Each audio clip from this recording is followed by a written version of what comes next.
Hey there, YouTube. I wanted to post up a video for some of the interesting things that I have round up for the month of June. They all kind of run the spectrum from floral to oriental, so I have some pretty interesting things to show you. Okay, I'm going to skip the babbling this time, and I'm just going to go straight into it. The first thing I want to mention is a fragrance that I found out about a couple of years ago from a review that Katie Puckrick did on YouTube, a 6 and change minute review that she did on a fragrance called Portrait of a Lady, which is from the house of Frederic Malle. It is one of the most absolutely beautiful rose fragrances I have ever smelled. It is, to me, one of the best masculine rose fragrances. I believe it is marketed to women, but I definitely think it could be pulled off by a man or a woman. The list of notes are quite extensive. There is rose, Turkish rose in specific. There is raspberry, blackcurrant, cinnamon, clove, patchouli, sandalwood, incense, ambroxan, benzoin, and musk. I got a sample of the fragrance in a sampler pack like a year ago, and I used it up in 4 days. Absolutely was in love with it. And then, I did some research and found out that it's like, I don't know, $200 or $300 a bottle. So I kind of tried to get it out of my head and forget about it. Wasn't very successful. I recently ordered another sample of it again, just one last time for Barney's to make sure I wanted to invest in it, and I fell in love with it all over again, and I think it smells just as great as the first time I smelled it. So it is definitely one of the things that I am going to invest in purchasing a full bottle one of these days. It's very pricey, but it smells pricey. It smells expensive. It is regal and sophisticated. One of my other favorite YouTube vloggers, Man Loves Cologne, recently did a review of the fragrance a month or two ago. He pretty much said the same thing. It's the smell of sophistication. He says it puts him in the mind of the Victorian era, and I can definitely see that. From what I understand, a lot of the fragrances from the Victorian era were very oriental and musky, and this fragrance is no exception. It is considered a floral oriental. I would agree with that. Now, when you first spray the fragrance on, you really get a hit of the rose and the raspberry and the incense. But overall, the things that really stand out to me the most in this, the rose, it's a beautiful Turkish rose. I can smell the blackcurrant. I can definitely smell the cinnamon, a little bit of patchouli. I can definitely smell the sandalwood, the incense, the benzoin, and the musk. It really, really is a finely made fragrance, and it really unfolds in layers, just as any fine fragrance would. It is definitely not a linear fragrance, in my opinion.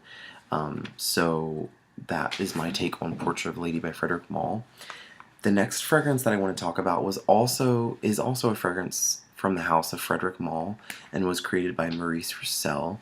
It was introduced in 2008, and the name of this fragrance is Dans tes bras, which in English translates to In Your Arms. I just love the name of the fragrance.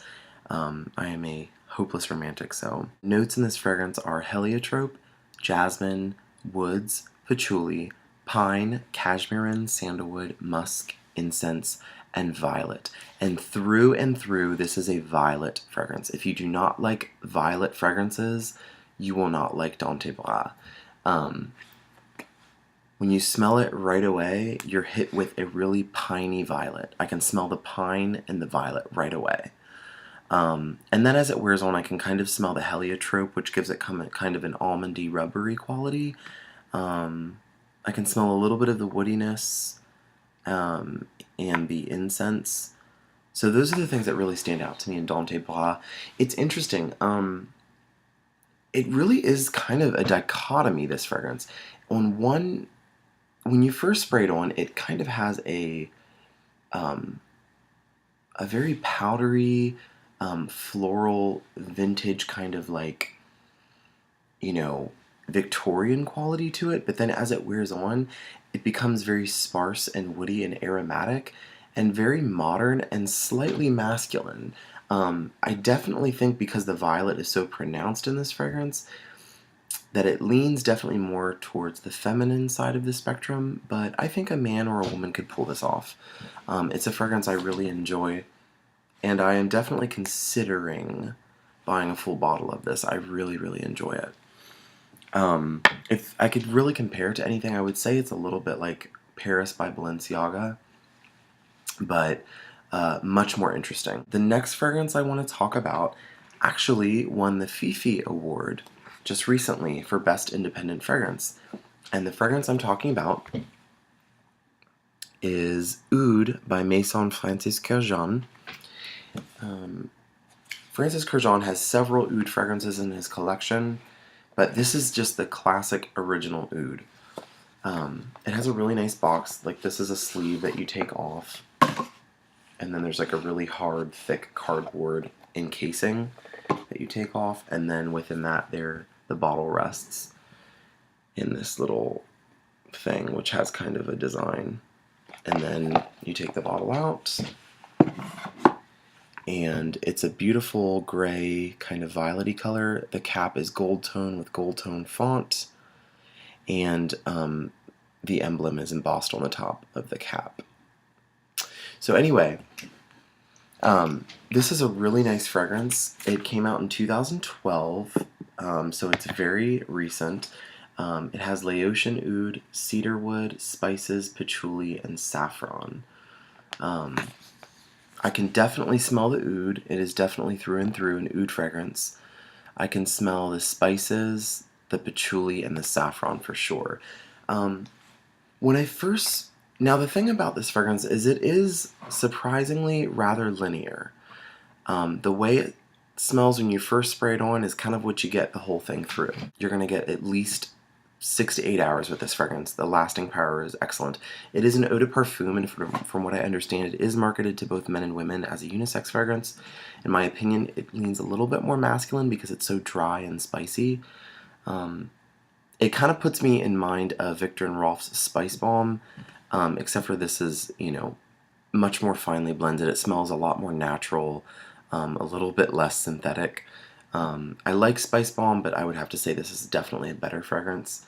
The next fragrance I'm going to talk about is also from the house of Maison Francis Kurkdjian, and that would be, let's see if you can read that, Absolue pour le Soir. And this one is a clear glass with a zinc top with the embossed logo once again, and it is a beautiful dark ambery color. It's beautiful. The listed notes on this one are rose, honey, incense, benzoin, ylang ylang, cumin, cedar, and sandalwood. The first impression I get is rose, incense, and cedarwood. And then I can definitely smell the cumin. It gives it kind of a dirtiness. I've talked about some fragrances as being dirty or animalic. This definitely is in that genre. It definitely is an animalic fragrance. Excellent projection, excellent lasting power. Yeah, so if you're looking for a really nice, dirty, animalic, woody rose, I can definitely recommend Absolue pour le Soir. It's very unique. The next fragrance that I want to talk about is from Amouage, and it is the classic, iconic Jubilation XXV. The listed notes in this fragrance are quite extensive. There's orange, coriander, labdanum, tarragon, olibanum, I'm not sure how to pronounce that, blackberry, guaiac wood, cinnamon, bay leaf, honey, orchid, rose, clove, celery seeds, apopanox, patchouli, myrrh, cedar, musk, oak moss, ambergris, oud, and immortelle flower. Wow. I think I just lost my breath. It has a very extensive list of notes. I cannot smell everything in there. I can definitely smell, I will say I can smell the coriander, the tarragon, the blackberry, the guaiac, the cinnamon, the clove, the patchouli, and the myrrh. Those are the things that really stand out to me in this fragrance. I just got a tiny little sample of it from a friend, It kind of reminds me of Ambre Nagil from the Hermes or Hermescence line. Um, yeah, it definitely reminds me of that. A lot spicier, a little bit more complex, of course, but it definitely reminds me of Ambre Nagil. If you like Ambre Nagil, that spicy tobacco cinnamon, you definitely would like Jubilation 25. Let's see. Yeah, the last thing I'm going to talk about is a fragrance from the Tom Ford line. It was just released this year, and it is called Sahara Noir. And the listed notes for this fragrance are bitter orange, levantine cypress, cistus essence, frankincense, cinnamon, papyrus extract, rose, absolute, jasmine, honeyed and animalic shades of beeswax, and the base centers around amber, labdanum, ambrinol, I don't know what that is, cedar, frankincense resin, benzoin, vanilla, oud, and wood balsams.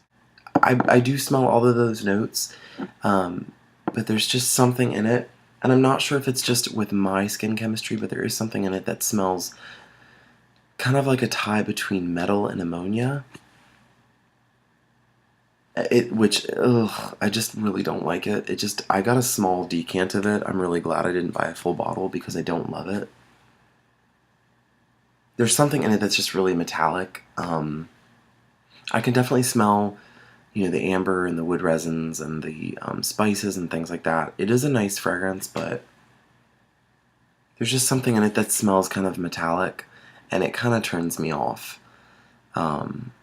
So it has excellent lasting power, excellent projection and sillage. If you like it, there you go. I'm not a really big fan of it. It's a little metallic, like I said. So anyway, those are some of my, honorable mentions for the month of June. I am going to try to get up a new video in the next several weeks for the month of July. So, as always, please comment and subscribe. Thank you very much for watching, and have a great week.